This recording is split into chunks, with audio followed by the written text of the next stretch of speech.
Indonesia harus kehilangan Kevin Dick yang mengalami cedera pada menit ke-41 dan harus digantikan Sandy Walsh. Mudah-mudahan tidak terjadi apa-apa ya nantinya.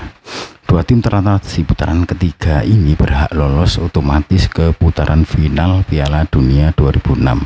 Sedangkan tim peringkat ketiga dan keempat masih bisa lanjut ke putaran keempat. Bagaimana peluang Indonesia ya? Bisakah merebut posisi 3 atau 4? Secara realistis, timnas Indonesia ditargetkan untuk finish di 4 besar agar lolos ke putaran keempat. Lantas bagaimana caranya agar skuad Garuda lolos ke putaran keempat saat ini?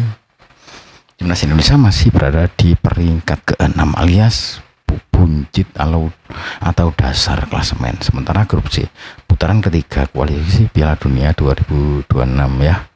Karena kalah dari tim yang sangat kuat di Asia yaitu Jepang, posisi skuad Garuda dilangkai oleh Cina yang berhasil menang secara dramatis 1-0 atas Bahrain pada Kamis November kemarin tanggal 14. Lalu berkat gol Zhang Chuang itu, hasil itu membuat Cina naik 2 peringkat dari posisi 6 ke posisi 4 di klasemen, sementara grup C dengan koleksi 6 angka. Cina sama poinnya dengan Australia dan Arab Saudi, posisi kedua dan ketiga secara beruntun selain Bahrain di peringkat 5 dengan 5 angka. Sedangkan pemuncak klasemen grup C Jepang ya, yang sudah mengkoleksi 13 poin ya, hampir sudah dipastikan lolos ke putaran final lebih awal. Melihat dari posisi Cina yang berada di peringkat keempat alias batas akhir untuk lolos ke putaran keempat, mereka meraih total 6 poin dari 5 laga. Diperkirakan bukan tidak mungkin Cina juga hanya akan mendapatkan maksimal 6 poin di sisa 5 laga pada leg kedua nanti, sehingga mereka kemungkinan total mendapat 12 poin ya, bukan hanya Cina. Demikian juga dengan Australia dan Arab Saudi yang sama-sama masih mengkoleksi 6 poin.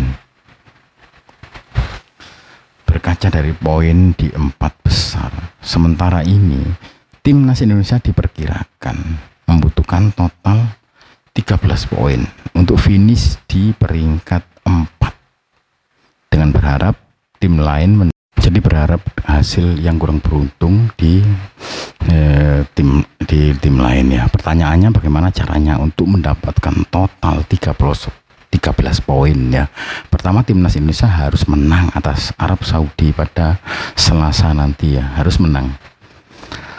Setelah itu skuad Garuda tidak masalah jika kalah dari Australia di leg kedua, asalkan meraih kemenangan atas Bahrain ya di laga kandang pada Maret 2025 nanti ya.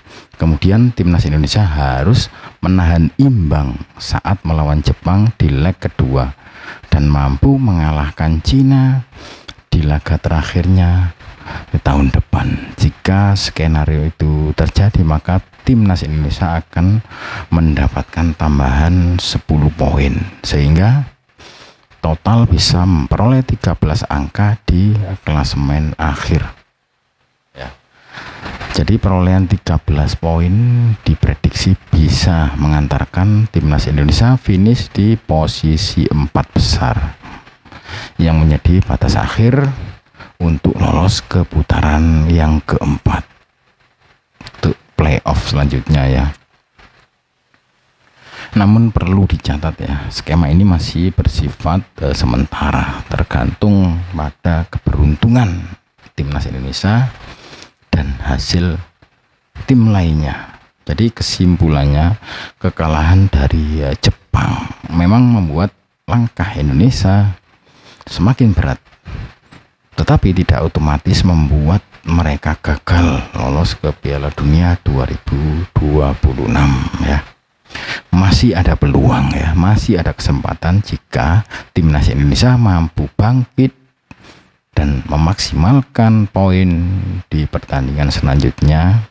Pasalnya persaingan grup C masih sangat ketat dan belum bisa diprediksi posisi runner up maupun 3 dan urutan keempat belum bisa diprediksi.